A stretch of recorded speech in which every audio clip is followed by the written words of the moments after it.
What's up, everybody? I'm Blessed and Free. Welcome back to another episode of DOC TV. So you guys already know I like to bring people on to do interviews, to hear their story and see where they came from to where they're at now. If you're new and you're tuning in for the first time on this channel, I talk about jail, crime, and the corruption that goes on in all of those. So if you want to hear about that, go ahead and hit that subscribe button and turn your post notifications on all. So every time I drop an episode, you can hear it first. So, all right, man, I don't know a lot about your story, but we're going to go ahead and get into it. Why don't you go ahead and tell the people watching what's your name and where you're from? My name is Tommy V.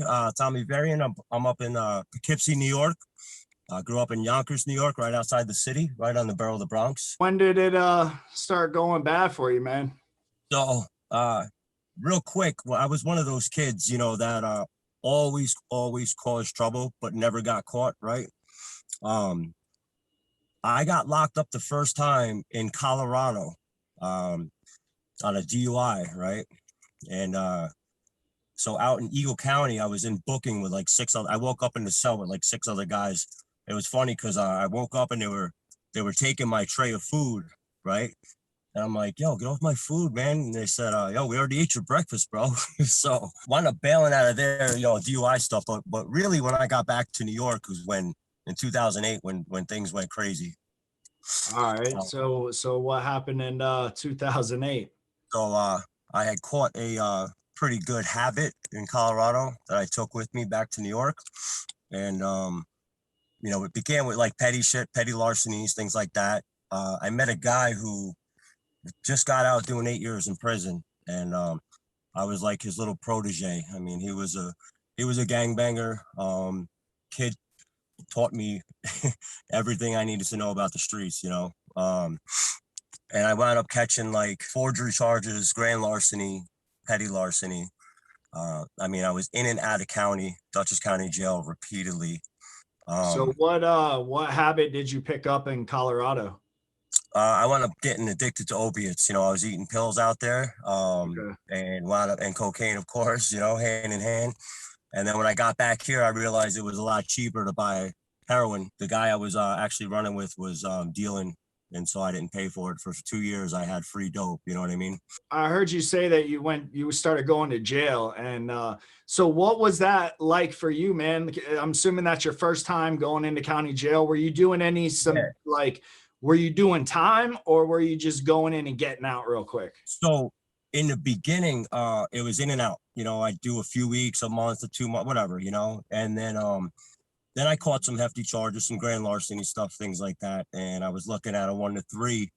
So the first one was a 1 to 3, you know what I mean? And I wound up actually copping out to a program, they gave me the option, luckily, to go to a program. So I went away for a year to like a halfway house type thing, but, like I said, I was, in and out of Dutchess County constantly, you know what I mean? And it's pretty funny because I listen to a lot of the stories, in different parts of the country, and it's so different everywhere you go,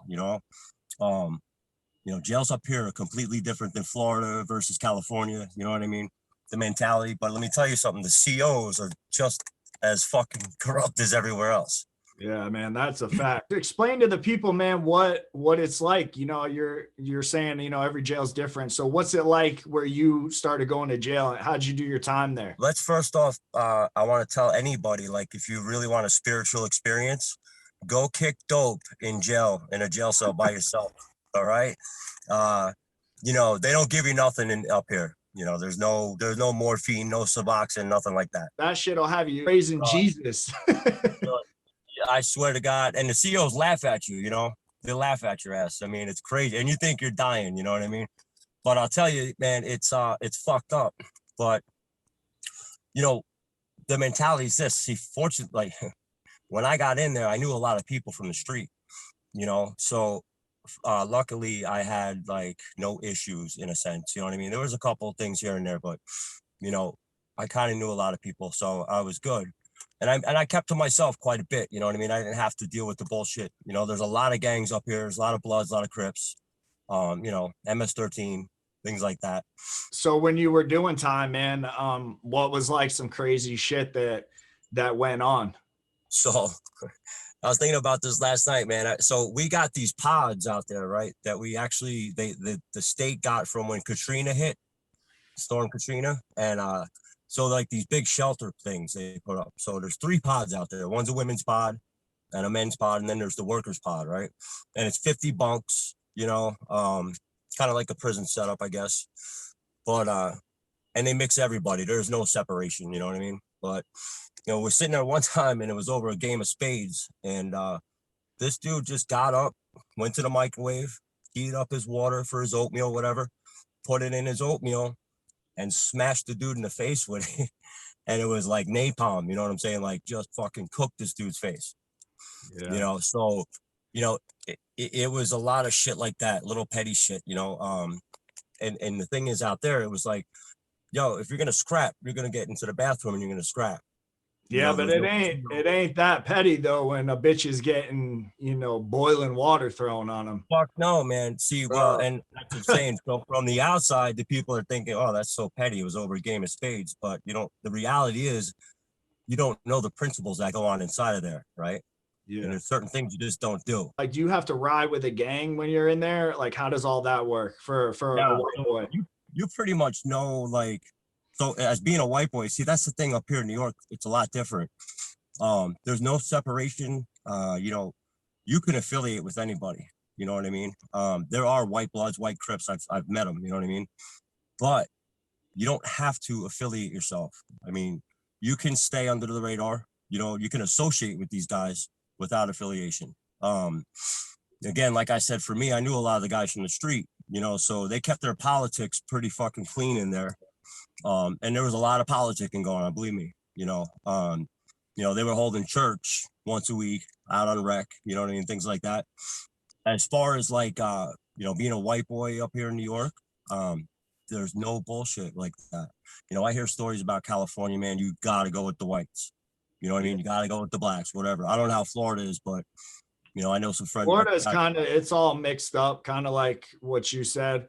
I mean, you don't have to ride, with your race, but I mean, it depends on what camp you're at too. And you know what I'm saying, where the violence goes. When you got arrested for those charges and you were in jail, like, did you get out, or like, how did all that go with the sentencing? So the first time, the funny thing is, the first time I got locked up, I was in and out of Dutchess County probably a half a dozen times in 3 years, I got bailed out by my dealer, because we were riding together. But the next couple of times in there, it was like, I'm staying for a few months, and I'm going to court back and forth on the fucking shackle line with all the other guys in the van, lining them up in the courtroom, and it's the most fucked up thing when you got your public pretender out there trying to, like, I got your case, don't worry, but we got you, So what, your dealer bonded you out of jail so then you could run dope for him and shit? Yeah, fucking 100%, bro. He bailed me out 2 times while I was locked up. You know what I mean? You were pushing that shit then. If he's bonding you out, bro, you were definitely pushing some shit. No dope dealers bond out no base or no money. Right. And that's the whole thing. Like, I don't need to express the level of what it was, you know what I mean? But yeah, it was quite funny when he showed up. So, but so out of all your time, man, doing your a couple of years in jail and shit, what would you say is the craziest thing that you went through or saw when you were in there? Probably the most. So here's one of the most fucked up things was we had a guy on our bunk, in our unit, in the pods, and I had known this kid from the street. Now he was totally gay, 100%, in the mix with the other guys, and nobody said shit. But there was 3 occasions where I walked into the fucking bathroom and had to witness him and 2 other dudes, going at it and shit like that. Dang. So that's one side of things, right? And the fucking guards, the way it's set up, they sit up in the front corner by the door of this pod. They don't. And this is in jail? This is in county. Bro, yeah. Damn, it's like they're already turned out in county. Turned out, like, and listen, and these are dudes that are banging. Right, that goes against. They're homies. You know what I mean? Exactly, turning them out real quick. Yeah. But I saw dudes get stabbed. I saw a dude get stabbed in his cheek with a pencil over a card game, right through his fucking cheek. Again, the guy with the oatmeal and the hot water, shit like that. I mean, we had a chomo up in our pod. We found out later on, and that's the fucked up thing. They put 2 of those guys in our unit. You know, out of 50 guys, you got 2 chomos in there. So how does the pod handle that when 2 chomos come into the dorm? So in this situation, the one kid realized that everybody knew, you know, wouldn't leave his bunk at all, locked himself in. So at night when they shut it down, you have like these red rooster fucking cooking lights above you at night, right? And it's about exactly how it is. Yeah, right.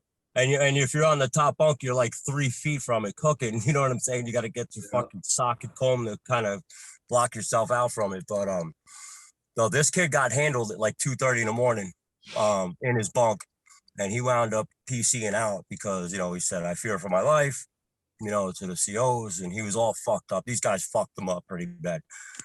If I was awake, I wouldn't deny and say that I would not have been part of that, because I would have. But I mean, you know, they shouldn't have mixed those guys in with the crowd. You know what I mean? In that situation. But the last time I was locked up there, it's 7 days, 23-1, until they put you into whatever you're going. You know, if they put you in unit 22, which is a program unit, 23 is like the gang fucking unit, you know, and then there's the pods. But that's fucked up. 7 days straight now of just 23-1, man, by yourself. You know what I mean? Nothing in there. But, I've done that. I've done plenty of 7s. It's ridiculous, bro. Yeah, that's that pressure, bro.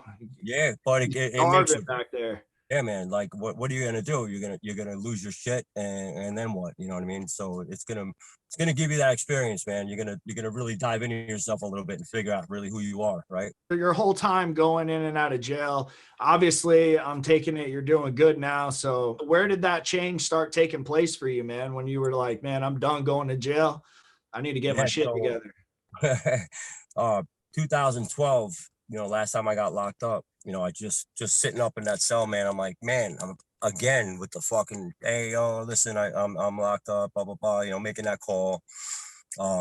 Nobody wants fucking anything to do with you. You know what I mean? At that point, all bridges are burned, you know? So, and I have a daughter. She's like my best friend, you know, but at the time she was young. She was 4 years old, maybe.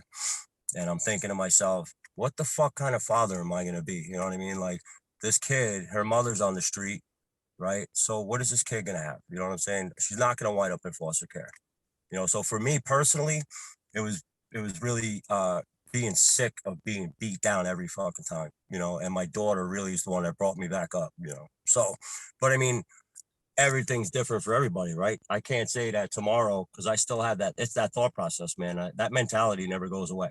No, you know, it's like I'm in Lowe's right now shopping, thinking, well, I could just walk out of here with this whole rack of shit. You know? But I can't. Yeah. I can't think like that anymore. It's all right to think like that as long as you don't act on that. Act on it, right? Exactly. Yeah, that's the key, man. I want to thank you for coming on the channel and sharing your story. But yeah, man, I appreciate you coming on the channel, bro. Yeah, thank you so much, man. I appreciate it, bro. Keep doing what you're doing, man. Yeah, man, I appreciate that. And if you're new, like I said, hit that subscribe button and turn your post notifications on all. So every time I drop an episode, you can hear it first. And with that, it's DOC TV, and we're out.